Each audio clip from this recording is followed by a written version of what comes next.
Abira beta maboko. Et après émission, Abira yo ebisanga te to la pendo soli bien en tout cas yondo zana makambo mikolo. Ngana zana makambo yondo zana makambo mikolo Karine alobaka na ye oui mais amaska donc alobaka mazolo baba vérité te. Et pourquoi autant bolakana monto yo azara une équipe nationale te et pourquoi okenda kosolisa monto alinga équipe nationale te. Na kati wana deux personnes bazaki plus basé na kombo nanga malgré batanga kombo nanga te zaki René Abiri et Nyamakor a parvenir même koloba que non muto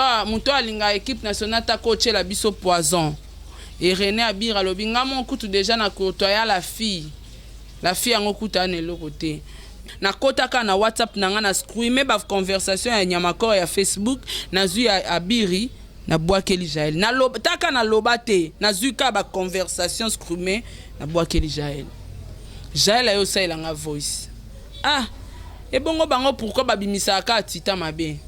OK bango moko basolaka na yo pourquoi bayaki na lisolo wana na émission ite Karine Mokonzi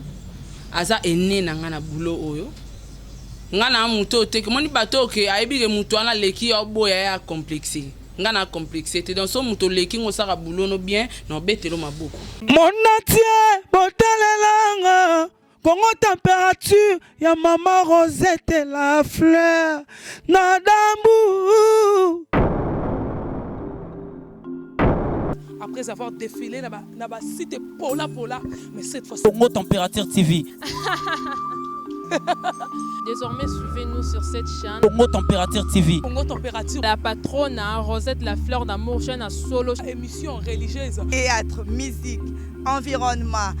Émission sportive. Émission politique, donc nulle part ailleurs. www.congotempérature.com. Nous avons information à temps réel.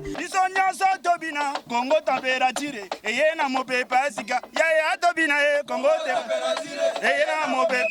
Bonjour, bonsoir. Nabandeko nyonso vraiment balandaka émission kitoko émission Lolaka ya Congo. Na pesimbote na Chalet Chamba, l'appellation bien contrôlée, le nom sans rature depuis Paris. Azaï Kolanda Bisope na pesi bonjour Nadjo Lili Atala en charge annonce Ozali sponsor pe producteur il y a émission Oyo Lolaka ya Congo. Pe na pesi encore bonjour na maman Rosette la fleur d'Ambour Ozali vraiment la patronne de cette site depuis Allemagne Ozali Kolanda Biso bana poto bana le monde entier partout. Bobi que émission Nabino Lolaka ya Congo et ça la vraiment banalisé sur le net ou vraiment tolinga mingi ko édifier bino surtout parce que les émissions parmi les émissions éducatives vraiment une sanité qu'on a raté vraiment voilà pour vous une fois de plus parce que tout le monde a vraiment on a internet Marambo après deux parts il y a Karine Mokonzi équipe nationale vraiment tout le monde Marambo vraiment et si et les cani ébélé mais tant que journaliste en investigation chroniqueur musical autres vraiment dans professionnalisme malgré que tous arabes chroniqueur musical mais par rapport à Marambo et actualité surtout to yambarapé bandeko on a plateau on assure vraiment bomona qui comment va défiler mingi bandeko balikana qui par rapport il y a sujet na biso lelo moko lelo na Lolaka ya Congo on va vraiment parler quelque chose qui est très important aux ali ko déranger surtout ba fan o balingara vraiment bandeko na biso bazara mingi na chronique musicale OEP lelo baye bana comme ba musicien na internet vraiment na rolinga lelo na yamba saratola parce que depuis Marambo et Bimi batu mingi balobaka batunaka OP bayebi o bayebi été mais par rapport à sondage pe Rimer Kenda petit étant que journaliste d'investigation pe chroniqueur musical analyste surtout et à Marambo et les Canara sur l'internet vraiment je veux présenter pour vous aujourd'hui invité Nangai Saratola oh vraiment émission oh yozali émission mo vraiment entendu batebele bandeko zelango mais Saratola roloba na face na ya be oh vraiment ça Saratola face à Peggy Titan par rapport à Mituna na biso to solane na sur et ça lui plaisir mingi na Igor Mintu depuis Belgique na molunga naye Fabiano, Denis Fabiano, Bazaï Kolanda Biso, P. Dadi Palouma de prix Allemagne, Azaï Kolanda Biso, P. Bandekotou, ya Patrick Abinda, Général Stomy Alkafoulek depuis Paris, PDG Bobo Beloy. Vraiment, Nanabi Keboza, ébélé à côté de la émission. Donc, Saratola face à Peggy Titan, les autres solo la marambo est profond à la cœur ouvert parce que ils a émission mon batbané causé là face à Saratola face Benae auto solo là to tuna mi tuna nyonso o binope ban cher internaute au botala ke marque que boye billet mais boyoka ka ba soupçon azala ka boya azala ka boy mais Peggy Titan to soigner à cœur ouvert o vraiment to linga qui azala vraiment en expression azala vraiment à la haute par rapport à Yamituna na biso de big et Saratola vraiment répondra bien le lot rosoyer pour na sujet, il y a équipe nationale, l'équipe nationale en morceaux. Il y a une promotrice parmi Marambo et Salemaki. Mais yango, petit temps, TVza radio tenu tolobara qui tozo lelo sara tola, batu tout haut vraiment va négocier la sara tola na Congo température bozo temps ya koyokae face à Peggy Titan. Déjà là, je vais le dire déjà bonjour Saratola. Bonjour Peggy Titan. Bien habillé, on a habité par rapport batu mingi mingi. Quand on a soupçonné balobara maramunayo et on a moni lelo vraiment qui bon maman pesa na mbote na ba cher internet au vraiment ba kozali baku ya kota la Saratola face à Peggy Titan émission Lola Kayako. En tout cas merci beaucoup nayo Peggy Titan merci na chaîne Nabino Congo température et na caméraman na bisaza na sima malgré comme on a évité na ba fan tout oyo bolingara Titan bolandara Titan parce que Titan aza nazoku misete mais parmi batu oyo baza na kati ya musala oyo ya presse mitu na bango ezo réfléchir Titan mutu na epende salara parce que so talinga be mission na mingi na kenda biyamba yambati donc so na salina mutu émission c'est que mutu wana azara considéré et puis mutu na epende fonctionnera correctement donc na pesi binonyo stu bambote balanja Congo température. Merci beaucoup Saratola. Tokene maman tout droit au bi likambo bombe ate. Qu'est-ce qui se passe ou bien relation nini Saratola zalaka nango na équipe nationale ya Karine Mokonzi ba Jaël Show ba Nyamakor tout le monde consort. Donc na côté pe toke côté ya Ken Piana relation nini zalaka nango na bango na bandeko nayo o bazalaka na visibilité internet o toko benga ba chroniqueur musical. Premièrement on répondre na Ken Piana parce que ça place on a outil na Ken Piana ba relation autour ninga parce que toi on a des relations toi on a relation normale familiarisée et puis toi on a relation à boulot parce que na relation à boulot to kata relation ya te mais na ninga après boulot na ninga famille boyeke na vanda boy anaketa na Ken Piana vie na ngai toi on a ba bonne relation na ye parce que tokabona na ninga mabete problème moroté et na ngambu ya équipe nationale na koloba équipe nationale bazebele hein yo zanakati yo déjà moyen à répondre des até parce que bat o baebi qui na sala be mission na expliquer qui est Titan et puis relation ni tozara nango entre ngana yo et à part yo une équipe nationale na ko mona Jaël Show et toyebani nae toyebana nae à travers Fivette et to solara quand même na WhatsApp bonjour ça va et tout et to soura wana quoi donc à part bango nazanga na relation na une équipe nationale té hein. Qui est Saratola? Chroniqueuse, femme de télé, qui est vraiment Saratola parce que beaucoup de gens sur internet attendent parler de toi. Maintenant, je veux que non, dans l'émission Lola Kaya Congo, de parler à cœur ouvert. Qui est Saratola? Saratola, c'est une femme battante. Saratola, c'est une femme engagée. Et nakolo ba mariée parce que binoso bobi marié botu na arana bagiti. Donc une femme engagée donc elle a ici ba pesa mbongo. Mère de la famille en fait. Mère de la famille, voilà. Mère de 3 enfants et femme commerçante. Sarato la patron à chaîne nae, Sarato la chroniqueuse nenge bolobara. Donc c'est un peu ça. Voilà ndengai.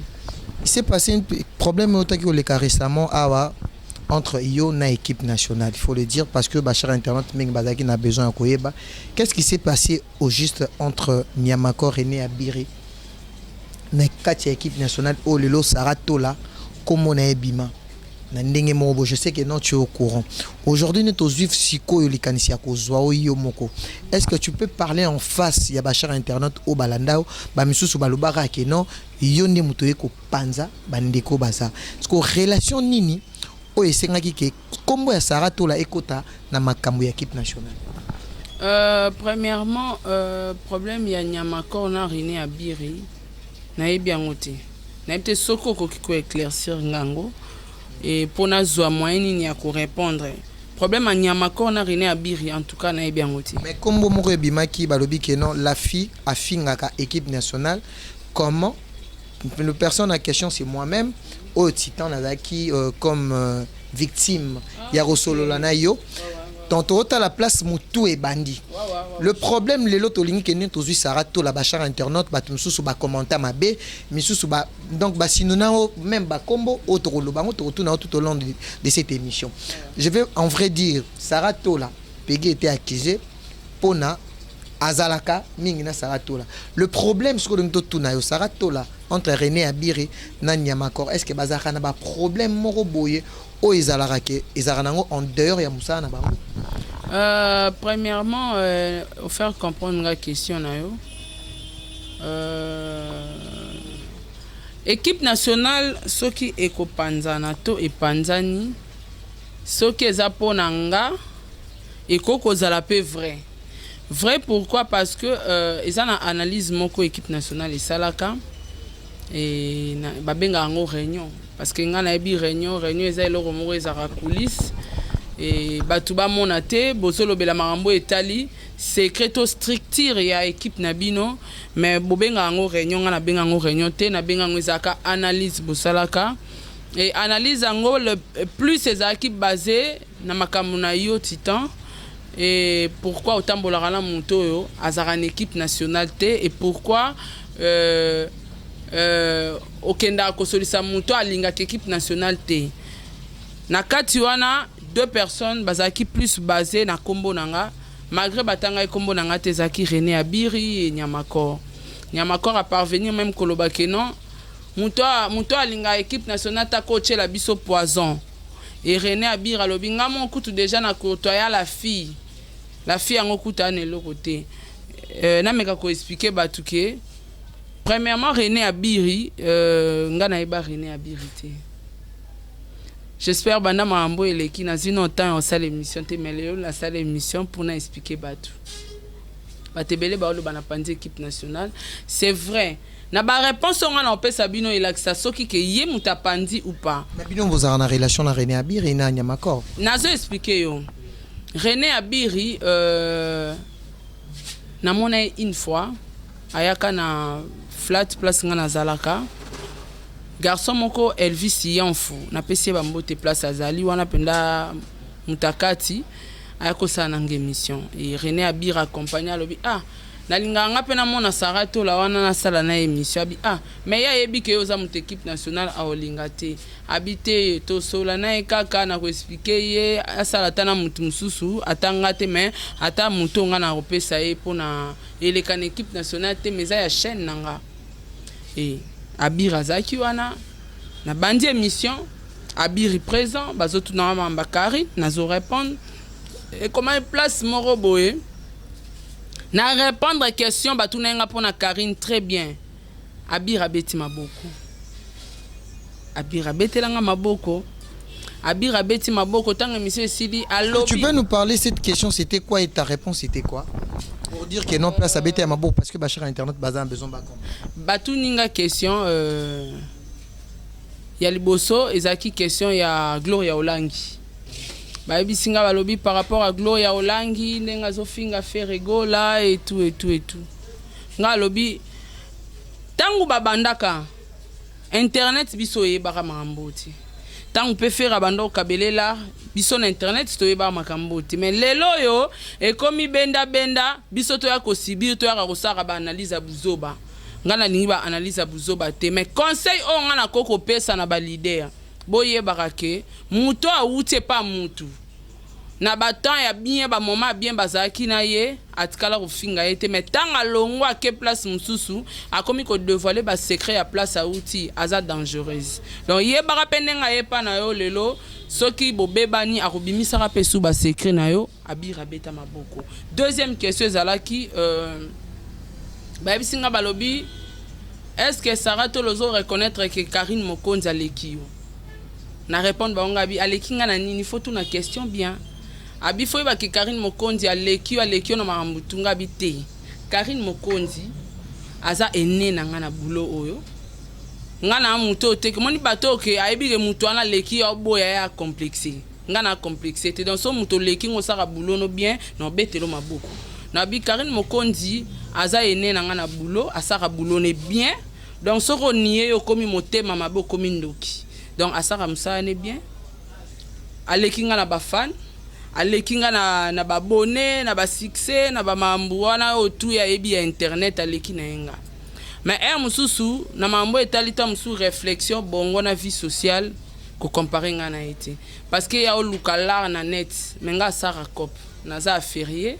na sala musala nga donc nazo combler ka musala nanga na musala internet donc c'est différent donc Karine alekinga na boulot je peux dire alekinga na ba buzz na ya salaka na ba buzz na ye malgré na ya buzoba na ya malamu au moins za ba buzz na ye pesa ke mbongo pe ka succès abira beta maboko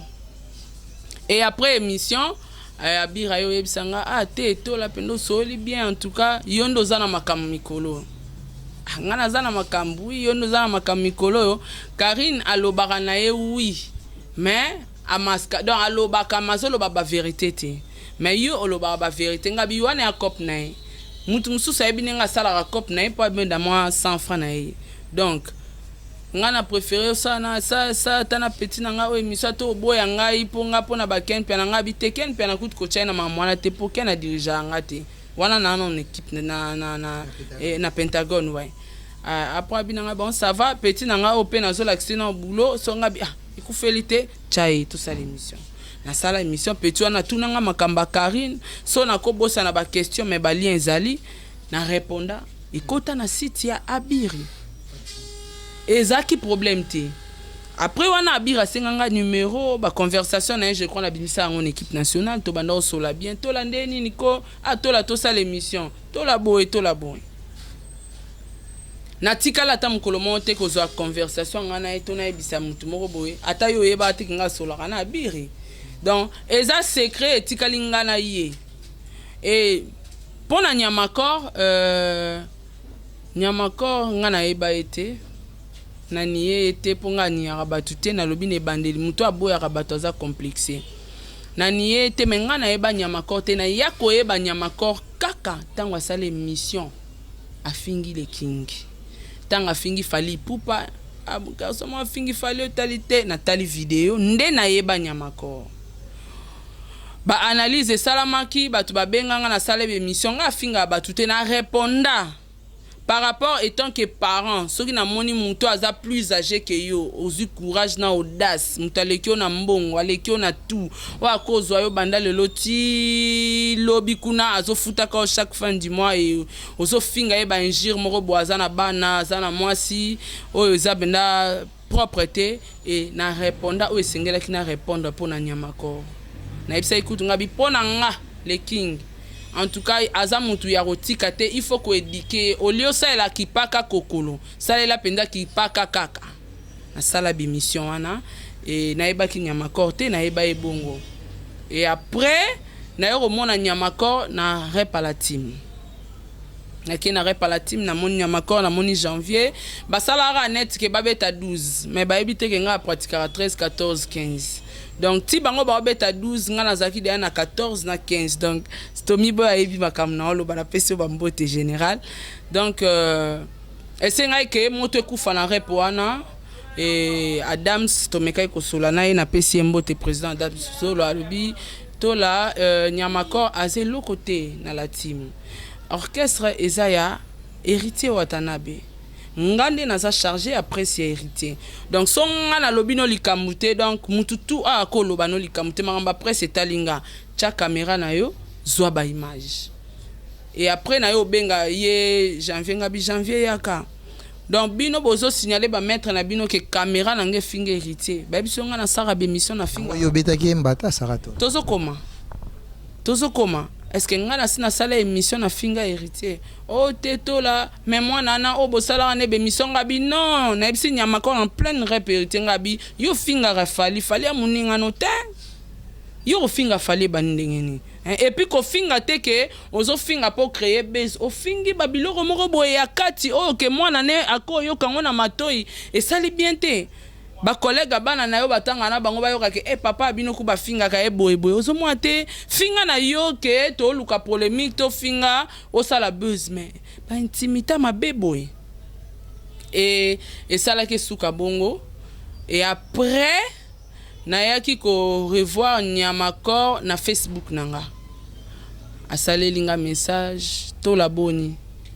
nabisenga lobi kokomela nga te yo finga fali donc tango manqué fali manqué nga respect nga na to coopérer ni D'abord ma relation tini batumsu bazolo ba kyozara moi ça Nyamakor tika nga na s'exprimer oui. Et Nyamakor abanzo komela ngai te to la limbiso moni eza makambu ya bulo et tout alobi o akokai ko expliquer nga pe na esenga bisoko lingi to sola kano bien bosana komba le king na munoko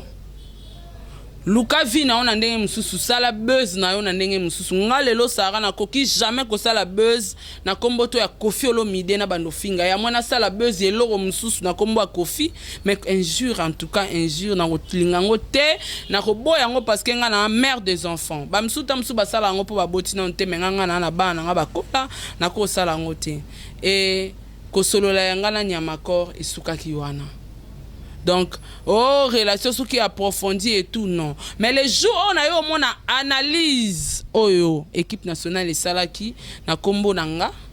qui est na tambola yo za infiltré. Donc, o yara pa nango lobby na bango, o izu yanga o lobby kuna, donc na coache la bango poison nenge Nyamakor na abiri ba bete la ki ango sete. Or, que na coulisse bango ba coopéra bien nanga. Na coulisse au moins na ba conversation na tinda ki abiro senganga to sa émission.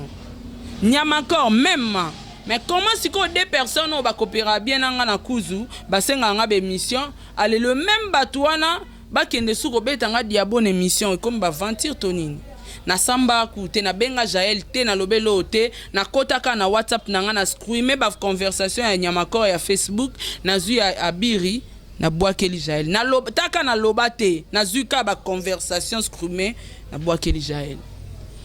ayo sa ilanga voice et bongo bango pourquoi babimisa ka tita mabe OK bango moko basolara na yo pourquoi bayaki na lisolo wana na émission so bayebe ke basolara na yo nga so da na boakeli robongo na répondre susté na komi kotala ba réaction na bino. Et voilà na yake koma na komo yokao intel a salé mission à Longwe intel a salé mission à Longwe par rapport ya question tout nanga en tout cas so titan loba mingi te parce que ngande mutu na yaki koloba titan za na ba question mais batu bana posa ba yoka plus nga yango moninga mnazo loba ocho betanga elo moko lobi ya janvier Comment nini parce que Maramouissa maki na kati ya la team Wata et beta maki je pense que Richard a hérité mais jusque babi moi bitumba moi ça entre Saratola et janvier Mokondi c'était quoi en fait je pense que le solo on a pu comme avec Bakari Mokondi va participer là en côté par rapport à la question on a vu que répondre peut ça peut position sur le plan musical Saratola tout le monde a dans la team chez Kabossé chez Nani Fabrigas tu es partout Lingo Lelope Linga qui est quitté na Marambo Saratola c'est une chroniqueuse indépendante ou pas? Saratola c'est une chroniqueuse indépendante. Donc ceux qui Saratola au travail dans orchestre moko il faut mon leader wana les kapenda na TV émission to na internet a confirmer ndenge Ibrator à sala. Parce que jusque là ceux qui za na mutu akoloba ke Saratola za attaché de presse dans Ibrator piano. Alors fali pour te voir les solongo pe trobe taper les solomo par rapport ya calme maintenant linga les solo pe à janvier zong sango to zonga moi sima o expliquer pe par rapport ya bitumba entre yo na janvier au pe batu ya libanda ba char internet na so ba yo kapé les solo janvier koloba bitumba c'est trop dire parce que ngap narande na zaboye cameraman na biso penda ngap narande na zabonde bomoni penda saraboye aki hôtel mabunda na janvier monité simbate donc na corrige yepo na simananga na baleki ya mibali ya bambinga oyo so na lobby esalamaka donc yesiko mutu ani non donc na omone ku bosola ki on a miable te Saratola tu es une fille oza fille mo hermo na miable te pourquoi parce que janvier amonaki Après tout ce temps, il y a Mamele Kanaki, il y a Voice, il y a Nino Natinda qui est équipe nationale. Et na sepela qui na réaction à Nyamakor. A Benganga Emoko. Et puis Singabi Atola. Au bois qui ba conversation na biso na équipe nationale ngabi, mais est-ce que yo zo reconnaître que tu étais Ozaki Mutaliboso ya Olobakenga coacher l'équipe nationale Poison? Mais pourquoi est-ce que yo komela ngo sola nanga donc yo piéjaranga oteto là eza nango ka be mission de zaratoluka ba buzz eza tendengo kanisi ayo chela biso Poison na idée ni ntowela ni mais limbisanga Nyamakor asenganga ba pardon na téléphone. Et n'arrête par la team au jour janvier à manquer un respect. Donc c'était du manque de respect vis-à-vis à janvier. C'est qui manque de respect à janvier, oui. Ngana sengabi toko za m soupe ba master na âge parce que mas mouné ne peut acheter. Mais luka moyen au respecter nga na ba parole aux autres dans poso solananga to zela repesi là respecter périté to vider to solango libanda parce que Nyamakor kutu oyo ngata msusu na lobela mabe na bimisi ba message na bango mais à comprendre à s'excuser et yo soro ningo sola nanga problème il faut oser langa ote to la yo lingo pande équipe nationale quand tu repande équipe nationale pande équipe nationale pour zani pour ne otinda ki ba conversation ana et nervenga directement parce que mutoka janvier ko manquer en respecter tango nervenga Adam Savanda ki wana abanda ko zo ba image abinanga atola bomako. Oh la team mutuna yoti ngabi pona ko respecter héritier na orchestre mobimba na batutu baza awa ke na considérer orchestre non ça bêtise até parce que nenga lobi boyenga déjà énervé nga nazaki wana na batebele bazaki wana ba monaki makamnenge bando salama ngabi na préféré na bima parce que intention na ba musicien comment écouter la table wana parce que to vanda liboso na bimi na biye na ozele libanda pona éduquer na l'accès que na moninga na été étant na bimi libanda et umelagité yepa ekobima libanda tanga bimi libanda ba mettre la team maître Gege et pe la moto na peso bambote abandi ko pesa conseil abi soki problème ezali. Pourquoi pas sur Monique et Yobi Azokabo l'équipe nationale au cours Solana et dans l'amiable te atola blozo sala talabo eza vraiment bien te zo panzabiso et tout mais olobana muté pour moni mutayere pa eko vanda c'est quoi ça qui trouble kuna attaque ba condamner ye mais yo déjà banga ba condamner parce que yo ndo créer trouble na kati la team alingi ka banda ko se justifier nga est-ce que yo penanga ne na zabwenga na muninga na nga na muningano oyebi bino bozaka na besprit ofinga batu na ba écran oyebi ke na ofinga so tokutani toleka nga so finga toleka te ngap na soko simbi micro fingi nga na écran okutani nanga yeba kokutani na problème oleka note en tout cas oleka te atoleki nga na force oleka te esenga binga na masana ote nga na opanza équipe nationale équipe na bino mobimba na opanza ngo pona zwani na musalo tosalaka na sa gagner $100,000 tona sa gagner 10,000 balles na boulot oka auto sala pour que na ko zo idée au panza bino soit mutu mo apienga mbonga lobi panza équipe nationale na gifler dembata tant na gifler parce que na simalanga na zena batu OK ba petit nanga bazwa ki image ba petit nanga bazwa ki matina beti ba petit nanga bazwa ki image et maître Gege lo bananga tola o la team to sa bo point nini ko ateza libanda mais eza porte ya héritier na ekotika na longwe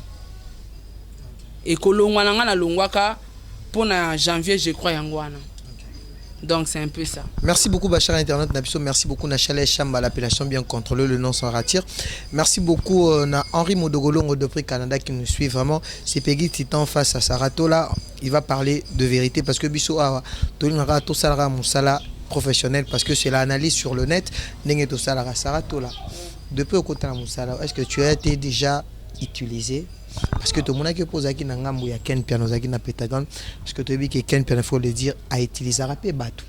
parce que Sarato là pas bandi pe Moussala vous a déjà utilisé soit ya ko finga ou bien ko attaquer batu na internet. Nazala jamais utilisé mutu soki na âge na bazo utiliser aussi koza maelete nga nazala jamais utilisé chez Ken Piana et soki nga na ataka mutu naza pa ken piana donc c'est que na ataka mutu wana avec cause bimisaka cousine ya Gloire Olangi, il faut le dire. babimisanga te bota l'émission na bieza ka titre nga cause ya cousine ya Gloire te na famille na biso tokoza na mutu ka Gloire te. Il y a des relations entre Krastemo, Fifi Siwa et Gloire Olangi. Na ebi bango te na sola pe na bango te. Mais tu as accusé tout ce qu'on a babi oti koloba parce que tout le monde peut mikolo pas fallait pour pas par rapport il y a ba fille chroniqueuse au banga iba sala émission na fallait pour pas yo tike batunyo so molobi ka sauf Fifi Siwa. Est-ce que il y a de mésententes ou il y a de problèmes à travers nengo utaki film na film lelo au salabilo au salelo na yo comme pe indépendante na ndenge na est-ce que il y a de problèmes entre Fifi Siwa et Saratola? To travailler site moro mais tout cas là au vanda boiti tout cas au solate tout cas au monana te donc to yebani tinga na siwa donc koyeba na yanga na siwa ezake siwa talara ke Saratola yo wana tamso amoni na émission ngape na tali na émission na moni ke Fifi Siwa yo donc to yebani te tout cas pose un problème te. Parmi les gens au bazaki d'accord de faire l'émission entre Fali Poupa, que ça l'émission n'a Fali Poupa. Saratola pas qui parmi bateau pe baloba qui que non, à quoi que ça l'émission n'a Fali. Est-ce que c'est vrai parce que ça ba rumeur est ambola? C'est faux. Nga na zarawana ra pour na loba vérité. D'abord bango ba kendara repa vanga chez le King na kuta bango. Na vandara kutu na moni direct. Na moni direct mo ya rep ngabi OF victime. Na moni sko mutasaki direct wana eza Fifi asala ki yango na téléphone de loin. Et tant on a ke na komi kuna na kuta rep comme na suka na kuti bango tu na podium bazo senga basala bazo ba photo na le King. Et bazo ki ba pose ba photo na bango.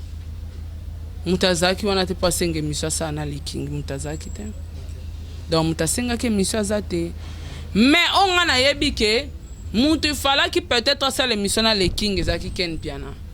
Mais ce qui le King tam so apesa ki opportunité au ça na émission te ya bato ayaki na bango. Donc ceinture ayaki na bango wana donc banga ba profiter tant ya sali na le na ken bango pe banga ba za courage au senga le King ça na biso émission or que le King a ngam. Donc à quoi favoriser Ken parce que Ken a fanatique nae à quoi favoriser à sa émission mais mutum susa rosenga donc à mon cas et ça bien parce que so à ça qui na Ken comme odanga senga pas ça là et nga simba te parce que nga pe opportunité wana te donc maintenant mon yosta senga une photo monique tout le monde aya qui a vu ba photo mais tellement mutema malamu nga nazalaki nasuka na nga bi botiki la grand frère nanga nazwata na ça na vidéo ndé na vandaki c'est mon grand frère batukutu batelemi baozi abakanga ba photo babaye o signalinga lexa pe baninga bazwanga bi nga na so na grand frère nanga tiso na telemi bazwana ba photo donc ayaka na image émission te poso pa yaki nango le King nga sala na été donc soka yaki na image wana le King nga sala te. Et je crois bien qu'il n'y a pas Joana te mutanga ça na le King je crois zaki Ken piana et le King peut-être zaki dispoté ou ça vraiment bémission pour répondre si la peu retard donc kolobake nga tchela sala 12 te nga pratiquer la mutu 12 te nga so nga na to coopérater na ndenge na biso mena cadre boulot de so mutazo ya na boulot toneti le King nenga zawana mutoya mutu moko bazo ya sa na émission et ça bénéficie le King azo panza sangwa le King sko ngane so to na rando no cha 12 azo émission poani ena sens transport na yemoko image ya yemoko caméra na yemoko méga na yemoko o ça les 12 pourquoi ngaza monter à ma bête donc bolongo na idée wana ke na betara 12 ça l'émission te le King ne a ça la émission te donc pour être clair yango wana. Merci beaucoup Saratola to komi siko po to zo chité to komi na rubrique na biso derrière le dos oza moto peut-être bat balobara maram na simana otolinga avant tout ça rubrique wana telema oyo kaka question nanga te oyo ba question mso tunenga na répondre te o répondre siko o to komi na rubrique na biso derrière le dos na olinga o telema o baluka o tala plateau ngana otuna après ofanda na otuna na dévoler mais na otuna ka moko tant ofanda et puis o répondre o baluka oui telema vraiment boué pour ça na awa Ouais, bachar internet na biso webi ke tolinga pe to sala boye pona marambo bolo barape na sima mikonga batu baye barango. Sarah Tola. Webi ke na émission lolaka ya Congo ko koleka boyete. Est-ce que webi ke na batu misusu na bato sola na bango babengaka yo balobaka ke Sarah Tola aza lesbienne. Vrai ou faux? Ok, Fanda pour nous répondre.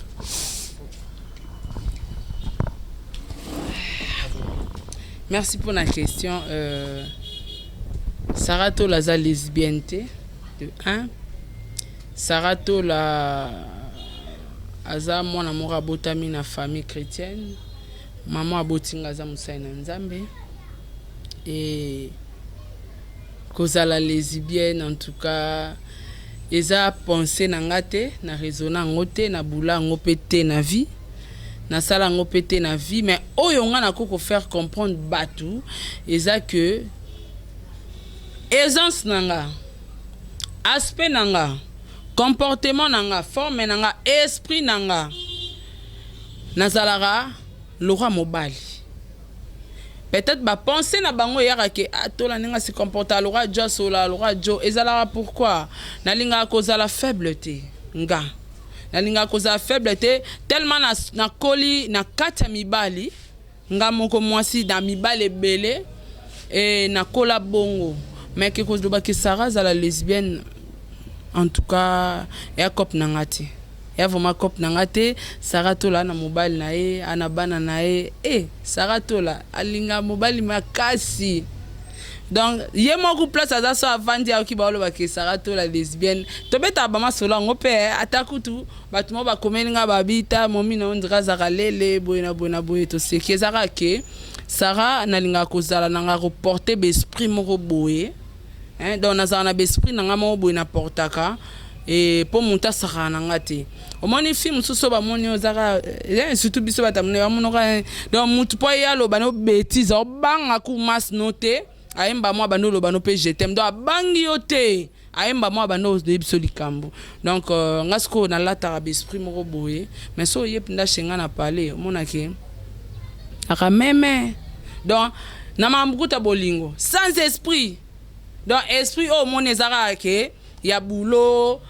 na boulot o ya biso soza sans esprit ba sakani na yo boulot pe ba cop nanga o nga sedaka na travailler na ba jo yebisanga cop aka na sala ngo na mibali so posa sans esprit ba salo buzo baka na ki sans esprit ba lekelo ba lar na ba sans esprit donc tellement na sala ba cop trop na ba jo et senga nga na zape esprit boy pour so kite mamutu bando ba donc ba lekola na ba sans esprit mais déjà nga so na sa cop na nga toke na banque du sang côté ba teka baka so bika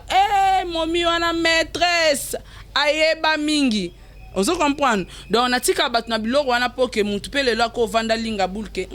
tina zana ko ke frapper Sarah tanga mekaka ba bise komeka te momi wana timba na niveau liboma jakosa donc c'est un peu ça donc na se comportera ndenge na za par rapport à boulot ya ba boulot tout o nga na sala ya boulot o pe osimbi micro oyo mais Sarah Tola na momi donc moi si Sarah Tola peut citer le nom de Karine Mokonzi facilement. Très facilement, pourquoi pas. Aza ennemi nangate. Bauto yambanga que dernièrement ba tuninga Sarah Tola Karine Mokonzi à Koti Paris. Est-ce que yebi nabi félicitations na Betty Maboko. Oh yo Betty Maboko ndeni batu ba boya ba bia Koti na ndenge ya banda mundambu. Ngabi voilà comment ba Congolais bazami te mamabe. Ngai muto bozolo bananga Karine Mokonzi tom sus na ba journaliste et tout na la seule muto aboya ka Karine nandi maraba musala na ya salaka mais na mutali boso tom su onga aboya Karine mais o comprendre tout ninga question na Betty Maboko pona kolakisa nini musala tozo sala lelo yo batu ya komo memango na kimotema mabe donc ozo yina mutu bozo na problème te moyini or tozo bosa na ke tozo sa musalo ekoleka ekoleka nango makambo ekoleka nango lelo pe na kotika makambo yo non sa cop mobo eba okyo kutisko Karine za place yango osandeni pourquoi tu mélanger vie à boulot na vie normale lelo komi vie normale o latisi yango haine pour na Karine pourquoi moninga ke poto yango na répondaki carrément ngabi Karine Mokonzi bate belé o ba otala ba ebi ke Sarah andima mamba Karine te mais autour nga na répondre maman félicitations abeti maboko nzela poto ya nzaki te est-ce que qui na batu bana balar ba 10 000 balles na palais abimisa ngo penda boye basa ele mangamba poto esimba te aki amoni pa aéroport azongi mafia te mena ndenga droitier poto ya nzaki te atake na ndenga ndambu où est votre problème?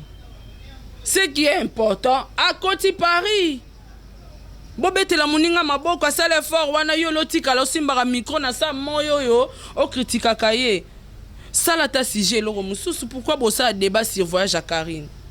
akene ndenga mayuya akene na document na été akene na cop azwa soki ressemblance à figure oh eza important à côté Paris vous avez un conseil à sa Karine Mokonzi au Lobani soki na kopesa Karine Mokonzi conseil pour l'instant nazaro mon on dirait yenda zaki équipe nationale et lelo la mon équipe nationale est comme esprit Karine azanango et esprit ngana conseil na kopesa Karine OK poto za bosser batebele ba loba toura liboso to na loba maramba Karine on penda zo kende équipe nationale et c'est bon moninga équipe nationale pourquoi bolinga vérité te muto sa musana bien ta bosola raté so batunyo ko répondre normal te ola kisaka ki motema mabe ko ina mutu wana te wana babenga ngo ba complexé ya mutu soka leki o lobby clair ke alekinga Karine asara boulone bien RTGA gare centrale ekufi gare centrale ekufi et laxik ba capacité na ya boulot na ya bando sa na RTGA et félicitations na yo koti poto atana ndenga faux passeport atana ndenga mayu atana ndenga bandamu ndambu o est important koti bango pe ba sala effort ba kota ke ba zo atan ya ko sala ba analyse buzoba zala yo boules ko ndenge ni oko sala pour la équipe nationale parce que équipe nationale est commis mbilinga esprit oyo zaki nango na mona to partageaka ngona batu na ote poso kabolaka molimo wana na batu bazaki ndenge yoza équipe nationale ingé sala boité donc yangwana ilo na koloba. Merci beaucoup Sarah Tola na toute dernière question p au lobby mot de la fin non par rapport à émission p au lobby oyo siko bombaki na motema pona to conclure dernière question na ngeza bo Sarah Tola ku bomba te zala cœur ouvert so babi lelo autant à deux chroniqueurs musicaux le plus impoli Zala fama motema rofungwama parce que na yabi que yo na benga ko mama direct quand il y a quelque chose tu parles je pense que le Lopé Sarato la combo nayo sur 50% aux un pourcentage bateau ba bien surtout dans l'émission to celle là Congo je pense que bateau ba rozwasko autant que découvrir Rio par rapport il y a ba propos nyonso o esenga kike o bateau batanga comme na ndinga mabe na sur yo moko vous êtes satisfait tout nye mituna nyonso to bombier le côté tangela biso deux noms deux journalistes le plus impolis au Masara soit Talibo détestable toi na ba catégorie impolé belé soko ebisinga tangelanga ba journaliste ba mi balinga biba basi ya basi te oui le plus impoli déjà so to landi impoli bien impoli eza injure te folo bananga ba o ba fingaka impoli eza muto yo afingaka ba intimité neti so ta obina tangelo mutafinga ba intimité za nyamakor. Deuxième. Yamakor a finga makasi. Deuxième, Ken Piana pas finga makasi. Merci beaucoup, ma chère internaute Nabiso. C'était là, Sarah Tola face à Peggy Titan. Émission Lola Kaya Congo. Je pense que Bolandi est deuxième partie aux Zala parce que toi, de Dieu attend. Narouti que la Siko par rapport à la conclusion le bas mot de la fin par rapport à l'émission Lola Kaya Congo parce que Nabi Kebosenga qui vraiment émission Sarah Tola à Loba. Nassure que Rossel a bien plaisir, Rossel a plaisir na Eve Bolebe la sucre depuis Belgique pe na maman Nabiso, maman ya grâce Bolebe avec la Nabiso Tanya Mouni depuis ici général Stomi Alkafoulé Kadi Viminde papa na prince Auréole Léon Viminde au pas avec la Nabiso bateau nyonso balingaka émission Lola Kaya Congo. Je pense que c'était là Boyoki Ndenge Saratola à lobby na mituna tout na ki mais akolingaka sala moi conclusion par rapport à nyonso à lobby soki ezanini et pas Saratola azaki vraiment au balobara motema polele cœur ouvert Saratola Lilobano a Sukoro Koloba. Je pense que Bachar internaute Patonion so Bayoka qui combo Saratola na si éclaircir bango au lobby vraiment aux Ezaki na Katia Moté Manao. Mot de la fin non par rapport il y a émission Lola Kaya Congo passage na mot de la fin nanga na koloba naza plus que s'adresser na ba leader congolais na biso ba président ya ba orchestre tout et moni muto ami bengi mo attaché de presse to journaliste to ami tcha na orchestre moko boisongolo bango nde peut-être beaucoup pesa bango chance te hein beaucoup kota bango na ba rendre entre vous ba leader mais netinga Saratola so il lelo bomoninga na sa plus na Fali na sa plus na Kabose na komi pe plus na Fabrice est-ce que attaché de presse moko ya mutu akotambola ba orchestre belé bongo je ne pense pas. Saratola tanga zara attaché de presse à Ibrator na saki kana Ibrator et lelo Saratola yo comprendre que boulot on na zolinga na sala na koko c'est basé na orchestre moroté. Donc il faut na zapona mutu nyonso. Erreur au bino ba président bozo confondre considération et alors ngane na vandi boye mbama lobi na kepa kofolo mi do considérer ngatin. Kofolo mi des fois benga ke Saratola ndeni ko apeti na fokota ba rep banin non bo mona nga pepa kofi. Donc soy déjà bon moninga na 3 orchestres wana na s'afficher pour na kota appeler la team. Donc il a qu'ici sommet nango et considéranga ndeka bosa considéranga naza insensé ata na obela na kenda rep wana fona kota image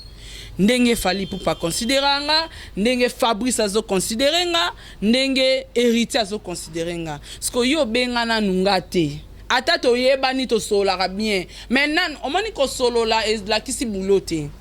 et cause atita to sola na biso maintenant to sola yo za journaliste nga pe journaliste maintenant yo benga ngate ke to la kota na yamba yo mais batu musuba yambanga parce que yo menga o mona nga fona ndeni est-ce que so proposer nga na boya yo proposer nga na boya yo benga na ngate ata to coopéraka o benga nga na teke tola kota mouvement to eza mouvement na oyaka to travail o benga nga na nute comment yo considérer nga na petit wana comment muta ba Fali petit wana comment mutu akabosa comment mutu non faut benga nga net kolongwa nga non ke na pala Fabrigas maestro na PC bambote bolo ba donc fille moko a travaillé na 3-4 orchestres. Ils ont raté. Donc on a passe partout. Botiko boule fo Sarah soro bengie mabende na lobano ke na oyate. Donc ngane na bata bébé chanda benga na oya. Na oya donc bo benga ngande bo considérer ka te ke azapona boy pona boy orchestre wana tunga kendara bataché de presse na bango bazali déjà ba boucla ba yebana. Pourquoi vous considérez nga bon ba dédicace na Saratola après si bambote nanga na bela mputu TGV balobi Angola nde makambu donc na pesi bambote na pesi mbote na héritier Pelenda défilé de mode motema ya mama Grâce Louvitu na pesi bambote place Ozali Timothée phénomène na Lyon Saratola yeyo na boa yote donc na kio bambote pe Tanya Ngombo la ravissante na France na peso bambote na kebongo na moni Gege mon grosso le designer depuis États-Unis na peso bambote na eleka makasi Tommy Boy Akafulek général Mapinga Nzamba conseil na leli fort ba conseil ne saranga bien Tommy Boy na peso bambote Bobo Beloy Ziko Mayeye Pasteur Padoum Petit, manager nanga babi Elena Pemba depuis Belgique. Na pio bambote belé na bi ko landanga vie nanga Aimé Lupera, famille nanga Mobimba, ba nangai Monsieur Joseph, l'homme blanc en peau noire depuis Paris. Na pesio pe bambote, Miguel Nice ba bon séjour na kata Kinshasa, batutu o balinganga Saratola. Nga na linga plus bo commentaire mama la muté ponanga. Na linga plus bo reprochanga et na fille moko reprochanga vandara na Hollande ma pesanga kombo na été mais so landinga sale fort pesanga su kombo na ona boka wa bisinga bitola na linga ba look na yo na linga kem comme so sale mission tiata maquillage esanga bien na chaki lelo pona se féliciter mais kombo ezate donc et ça nga pas si fort Donc zota landanga komelanga binde sanga bien donc na sepelisio eloko senga na sala na sala Barbara Kanan ngape na lulu donc eloko senga na sala na sala ngombe batu ba ebite mais idéologie pendo moninga lelo pinda boymo maquillage nini yana mutasenga ki ngavanda na Hollande komelanga susu sanga bien. Merci beaucoup, on est à la fin de notre émission. Quant à moi, je dis merci beaucoup à Shadrack Discorel qui est mon cordon. Merci beaucoup à Maman Rosette La Fleur d'Hambourg qui me suit depuis Allemagne. Merci beaucoup à Igor Mintou qui me suit aussi. Merci beaucoup à mon vieux Jean Chambaredo, papa Jimmy Salvador Mobali, ya Mami Chamba. Merci beaucoup Nana Chamba depuis les États-Unis. Merci beaucoup na Junior Chaou Mbappé na pesi mbote makasi na bato bazolandanga de prix Europe na yeba benga kaye leader yé jamais na roiko tsikaye aza mystique. Donc mon frère Kenny West congolais Gelor Lomboto motema ya Flore Mwanadika oazaye kolandangai Pape Lizobo babi Pape Lizobo pa landaka émission Lolaka ya Congo trop. Donc on se retrouve à la prochaine, c'était la Peggy Titan, l'émission Lolaka ya Congo, Sarah to la face à Peggy Titan. Bye. Monatie